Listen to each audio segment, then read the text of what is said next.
Alright, digital sleuths, settle in. Today, we're diving deep into a story that blurs the lines between espionage, advanced technology, and a brand new kind of warfare. This isn't just a tale of ones and zeros, it's a cybercrime documentary that changed the world, proving that a string of code can be just as destructive as a bomb. Imagine a weapon that strikes without a sound, leaving no bomb craters, no smoke, no visible trace of its passage. A ghost in the machine, capable of crippling a nation's most guarded secrets from the inside out. For years, we've worried about nuclear proliferation, the terrifying prospect of nations armed with weapons of mass destruction. But what if the next battlefield wasn't in the sky or on land, but deep within the digital realm? Today, we unravel the astonishing true story of Stuxnet, a cyber weapon so sophisticated, so cunning, it redefined warfare itself. This is the Digital Sleuth, and you're about to witness how an invisible enemy brought a nation's nuclear dreams to their knees. Let's set the scene. November 2009, deep underground. Beneath the parched earth of Natanz, Iran, hundreds of centrifuges, gleaming cylinders of steel, spin at mind-boggling speeds, enriching uranium, inching Iran closer to nuclear capability. The hum of these machines is the pulse of a highly secretive and globally controversial program. The air is thick with the sterile scent of precision engineering, the quiet tension of high stakes. Suddenly, an alarm blares, slicing through the rhythmic silence. A single machine lurches, surges past its operational limit. Then, with a violent shudder, it explodes. A metallic shriek echoes through the chamber. Moments later, another breaks. Then another. Panic ignites in the control room. Engineers, their faces etched with confusion, stare at their monitors. Is this a catastrophic accident? Or something far more sinister? No bombs fell. No commandos breached the fortified bunker. Yet, Iran's nuclear program was under attack by a faceless enemy. But how do you fight an enemy you can't even see? This wasn't a conventional strike. It was a ghost in the machine. A digital phantom waging war with lines of code. For years, Iran had defied international sanctions and warnings, steadily progressing towards nuclear capability.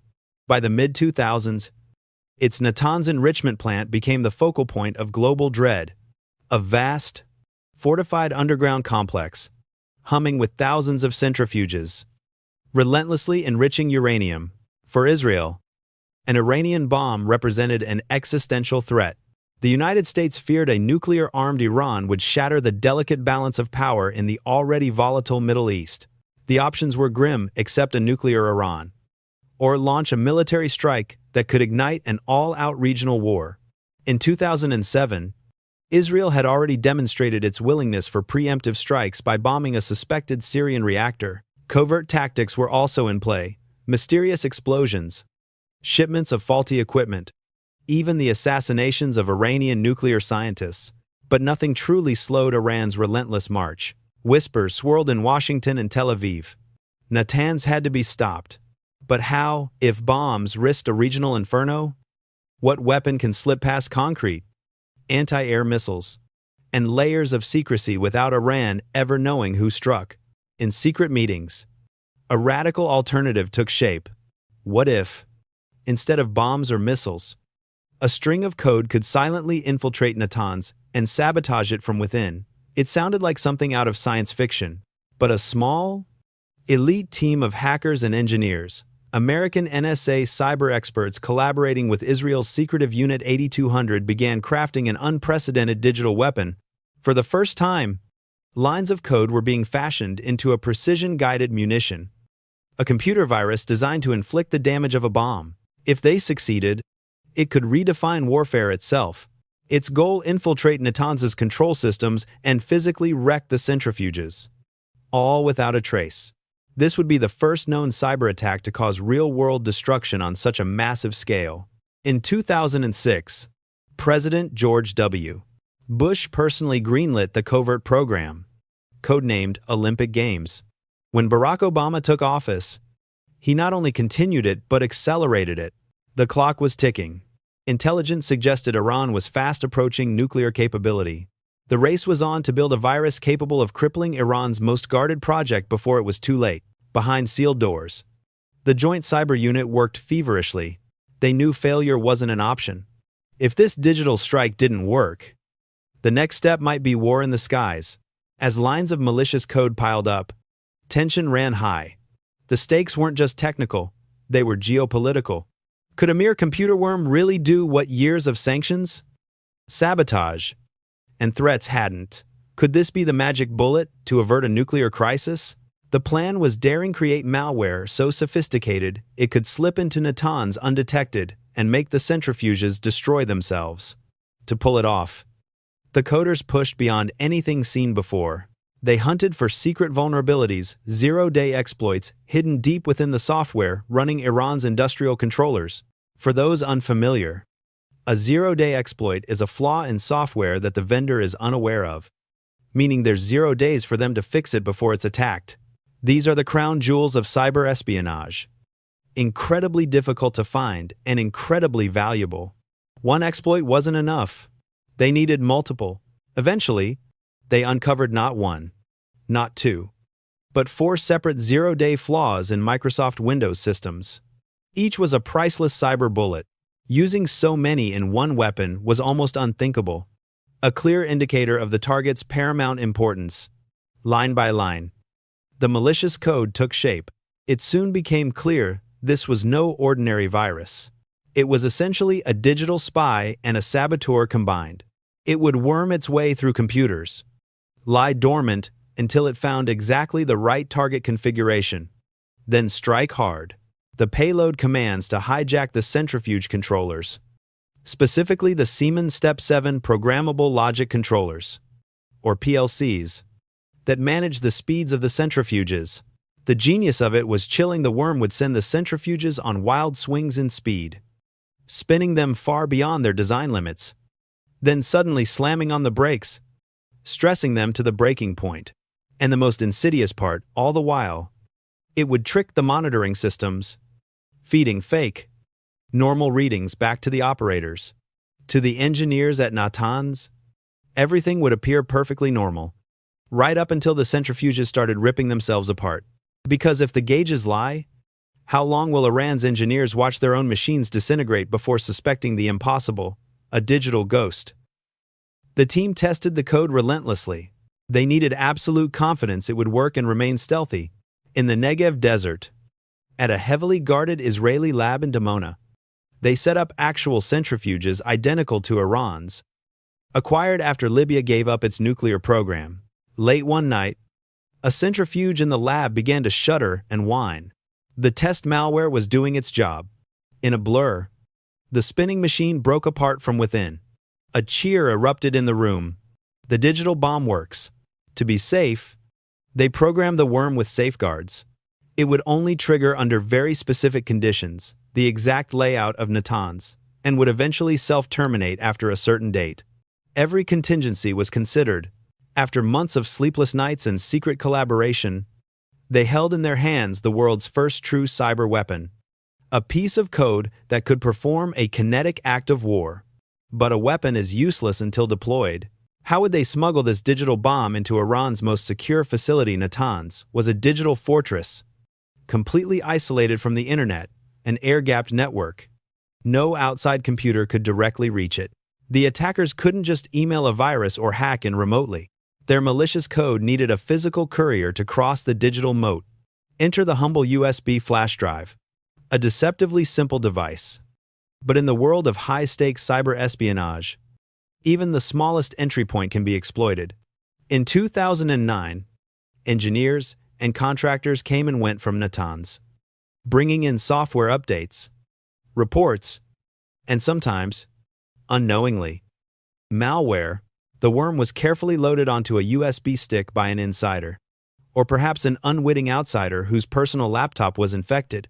There's even a persistent rumor that Western agencies arranged to scatter a few infected flash drives in places Iranian nuclear staff frequented, a classic spy trick. This technique, known as a watering hole attack, involves infecting websites or physical devices likely to be visited or used by a specific target. It's a low-tech entry point for high-tech havoc. One way or another, that USB found its way into Natanz. Years later, it would emerge that a Dutch mole, an engineer recruited by Allied intelligence, was pivotal in delivering Stuxnet into the heart of the plant. However it happened, once the drive was plugged in, the phantom infiltrator was inside. Deep within the facility, the worm silently leaped from that initial computer to others. It spread stealthily through the Natanz network like a ghost, copying itself onto system after system, always on the lookout for its prize, the Siemens. Step 7. Software that controlled the centrifuges. Days passed. Then weeks. The Iranian scientists noticed nothing amiss. Why would they? Everything still functioned normally. Or so it appeared. Stuxnet bided its time, lurking like an assassin, waiting for the perfect shot. Every extra day it had raised a new risk. What if an antivirus update exposed it before it fired? This calculated patience is a hallmark of advanced persistent threats, or APTs, often seen in state-sponsored hacking groups or sophisticated dark web scams targeting high-value intellectual property. By mid-2009, months after that infected USB breached the air gap, the trap was finally ready to spring. The worm had found the exact configuration it was built for industrial control computers managing IR-1 centrifuges. Quietly, it slipped its code into those programmable logic controllers. And then, it began its deadly dance. One by one, centrifuges received bizarre commands, speed up far beyond their safe limits, then suddenly grind down to nearly a halt, then speed up even faster. Imagine revving a car engine into the red, over and over again. Something is going to break. The machines at Natanz endured stresses they were never meant to handle. Yet, in the control room, every gauge stubbornly showed normal readings. Stuxnet's deception was working brilliantly. For a while, the sabotage was entirely invisible. The centrifuges were spinning themselves to death, and no one even heard the assassin's footsteps. But how long could the chaos stay hidden? At first, the signs were subtle. A centrifuge here and there failed prematurely. Iran's IR-1 centrifuges were notoriously fragile, so a few breakdowns didn't set off alarm bells. Technicians swapped in replacements, chalking it up to wear and tear. But then, the failures accelerated. By late 2009, machines were crashing at an alarming rate. Entire cascades of centrifuges, dozens of units, were taken offline because so many devices were breaking simultaneously. In one instance, a cascade in Hull, A26 failed catastrophically. A rapid series of pops and crashes echoed through the chamber as centrifuge after centrifuge splintered apart. Panicked workers powered down the whole section to contain the damage and a possible uranium hexafluoride gas leak. The heart of Iran's enrichment program was breaking piece by piece. The engineers at Natanz were baffled and on edge. Is it human error, manufacturing defects, or something more sinister? They double-checked their processes, their training, even the quality of materials. Within the Iranian government, suspicions quietly grew that some kind of sabotage is underway. Ali Akbar Salahi, head of Iran's Atomic Energy Organization, later admitted that a virus had struck their nuclear facilities around this time. President Mahmoud Ahmadinejad himself cryptically confessed that they had succeeded in creating problems for a limited number of our centrifuges. Limited, he says. Yet behind closed doors, the damage was far beyond what Iran acknowledged publicly. By early 2010, roughly 1,000 centrifuges, nearly a fifth of Natanz's capacity, had been destroyed or disabled. Years of nuclear progress, literally ground to dust without a single bomb dropped. Meanwhile, technicians replaced shattered rotors. But the new ones failed even faster. Was the metal flawed? Or was an unseen hand still inside the code? In the span of months, the worm, now known as Stuxnet, accomplished what sabotage teams or airstrikes might only dream of. Iran's nuclear timeline was set back by years. To the outside world, nothing seemed amiss. Iran wasn't advertising its troubles, but inside Natanz, chaos and paranoia reigned. Security officials scoured the facility for signs of conventional sabotage, searching for spies or faulty hardware. They still didn't realize the culprit was an invisible invader living in their computer systems. Every day that Stuxnet remained undetected, it tightened the screws, threatening to turn a secret nuclear plant into a junkyard of broken machines. But this shadow war was about to explode into the open.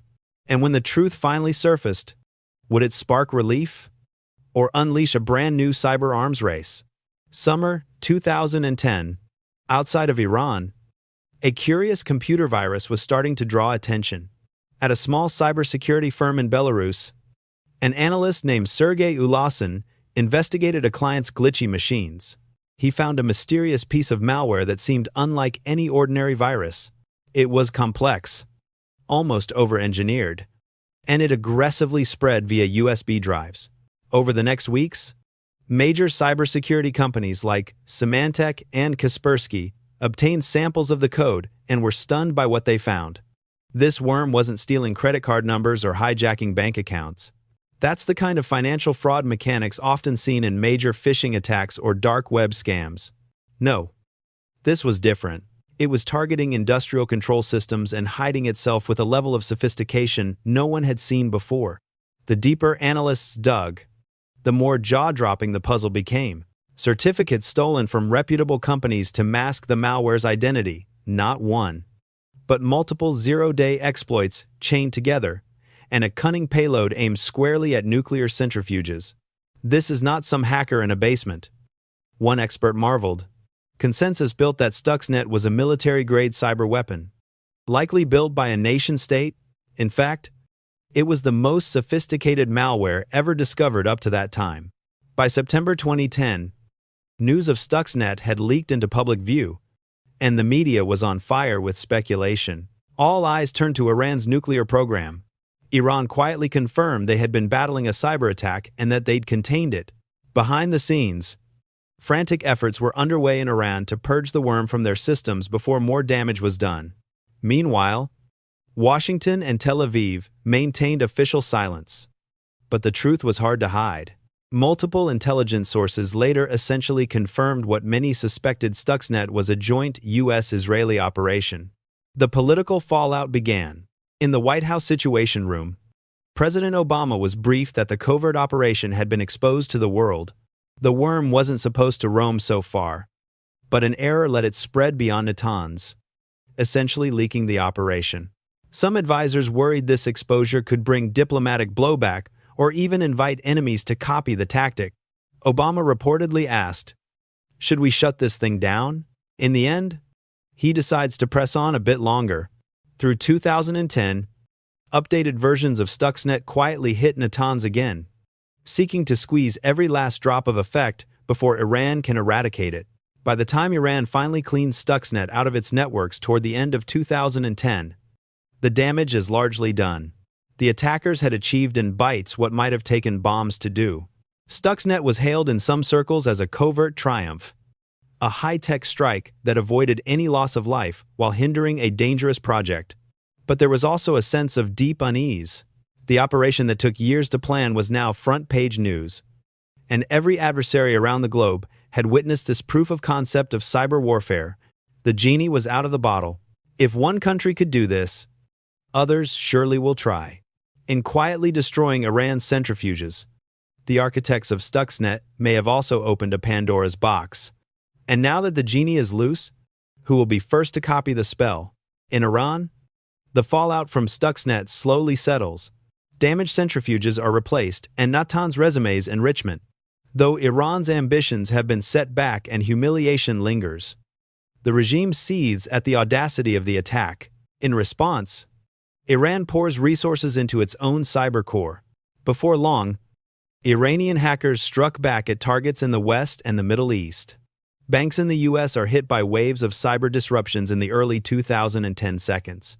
In 2012, a virus called Shamoon suddenly wiped out the computer networks of Saudi Arabia's largest oil company, Aramco, in a massive act of sabotage, an attack many believe was Iran retaliating in kind. The message was clear: cyber warfare cuts both ways. Stuxnet didn't just target a nuclear program, It targeted our perception of security. It showed that critical infrastructure, from power grids to financial institutions, is vulnerable. And while Stuxnet was a nation-state masterpiece, most cybercriminals don't need genius code, they just need your data. So, what can we, as individuals and businesses, learn from this chilling cybercrime documentary? How do we fight an invisible enemy when the stakes are so high, even in our everyday lives? Firstly, strong, unique passwords and multi-factor authentication, or MFA. This is your first line of defense. Stuxnet exploited advanced 0 days, but most everyday breaches, including massive data dumps like the one that exposed 37 million American cheaters, start with weak or reuse passwords. MFA adds an essential second layer, making it exponentially harder for attackers to gain access even if they steal your password. Think of it as having 2 locks on your door. Secondly, software updates are non-negotiable. Stuxnet thrived on unpatched vulnerabilities. Keeping your operating systems, applications, and even your router firmware up to date is crucial. Updates aren't just about new features. They're vital security patches that close those digital loopholes before cybercriminals can exploit them. Thirdly, beware of phishing and social engineering. Stuxnet found its way into Natanz via an infected USB drive, a classic social engineering tactic. Today, the most common entry points for malware and data theft are deceptive emails, texts, and fake websites designed to trick you into revealing sensitive information. Always verify the sender, scrutinize links, and never give out personal data in response to unsolicited requests. If an offer seems too good to be true, it almost certainly is a phishing attack. Fourth, invest in robust cybersecurity protocols. For businesses, this means comprehensive employee training, regular security audits, endpoint detection and response, or EDR, solutions, and a well-defined incident response plan. Even small businesses are targets. A single ransomware attack can cripple operations, leading to massive financial losses and reputational damage. Remember the Equifax breach, millions of records exposed because of a known, unpatched vulnerability. Fifth, back up your data regularly and securely.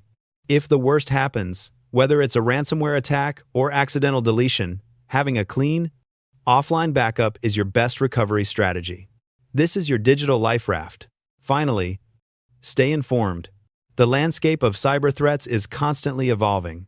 What was cutting-edge malware yesterday might be old news tomorrow. By understanding the risks, whether it's a new wave of dark web scams or a sophisticated new strain of ransomware, you empower yourself to make better security decisions. Follow reputable cybersecurity news, subscribe to alerts, and make digital literacy a priority. Stuxnet revealed a terrifying truth. The line between physical and digital warfare has vanished. It forced the world to confront the reality of a new kind of weapon, one that operates in the shadows, leaving no physical trace, yet capable of immense destruction. As we continue to integrate technology deeper into every aspect of our lives, the lessons of Stuxnet become even more critical. Our collective digital security is paramount, because the next invisible enemy might not be targeting a nuclear facility, but your identity, your finances, or even the infrastructure that keeps our world running. Stay vigilant, stay informed, and keep your digital guard up. Until next time, I'm the Digital Sleuth, uncovering the mysteries of our interconnected world.